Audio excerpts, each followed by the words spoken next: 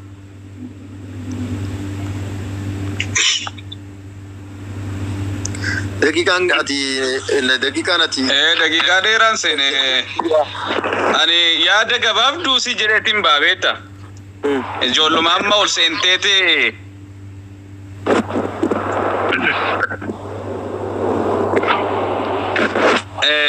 ijoollee amma ol seenteetuma akka nama gurguddaa wayii yookiin akka nama abbaa aangoo wayii of gootee asirraa gadi buutee waa jechuu barbaada. Okay.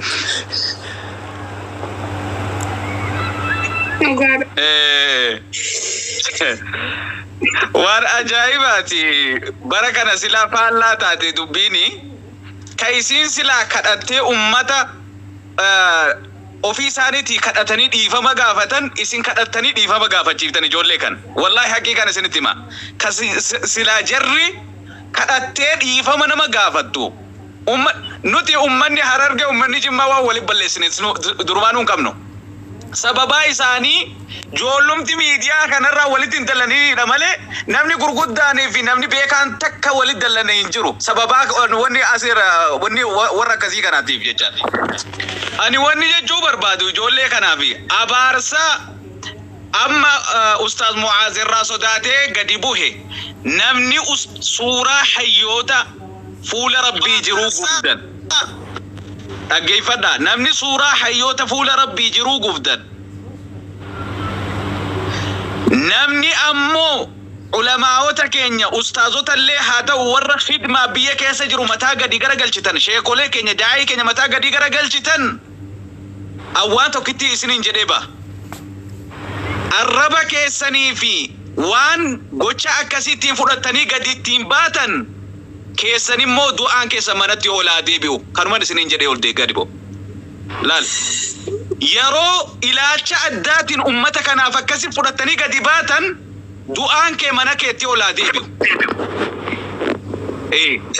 arrabni kee harraboottee kana malee hin dubbatin fixadhiyaan kanuma jechuun barbaada. Galatoome Khalid Oromoo nama jiru okay Khalid Oromoo arkeen jira. Okay yaa Abu Yaasir kiyya galatoome ulfaadhu habibi nama arsaati waanuma miira keessa nama galchaati. Rabbiin waasattaru Khalid Oromoo welcome. Sidaabee kan isaan tuqaanfatee nuudii isaan saalfanne nuudii isa sabakee dadhabne waan kanaa sadarkaa kana gayyachuu kamalanii. Obboleen kiyya yeroon kiyyarumtee nama galchuu danda'u dhiifama naa godha. Nimbaha kana keessatti deebi'aa wanta katan naa beektan wanni takkan tan nu beektan ani wallahi waan kana keessatti deebi'u na abbaan fedheesantaa boolola abbaan fedheesantaa boola rabsaa danda'u sooshaal miidiyaa kiyya daadaa kiyya intarneetaa kiyya cufadhee caal jee dalagachuudha. Tanitti aantu abbaan fedhe bakka fedhen na yaameef abbaan bakka fedhe baay'ee na godheef waan kana keessatti hin deebi'u. Warri ani simmoo fachiise warri hawaasni keessa hajii maatii hawaasni keenya kana argeeti warri simmoo fachiisoo jiraattee dhiifama naa godha. Khalid Oromoo seenaan jiru zaanti yoo kutte deeqaa shaniin dabree obboleen kiyya sanitti keessanuu isiniin jaaladha salaamu alaikum warahmatullahi wabarakatuh. Kaniif akkara dalagaa deemaa maaliif jennaan isin wanti balleessan hin jiru waaqayyo jaalatu gootanii waaqayyo umrii isin haa dheeressu dhugaa waaqaa isin Oromoo walitti araarsuu fi jettanii isin namaa waliin dhabina waaqayyo hamtuu isin agarsiise isiniin jedha. Irraa isin jaalanna maaliif waan gaarii hojjetta waan nama waan gaarii hojjete eenyuutu hojjetu kara jimmaallee gorre gara Harargee illee gorre.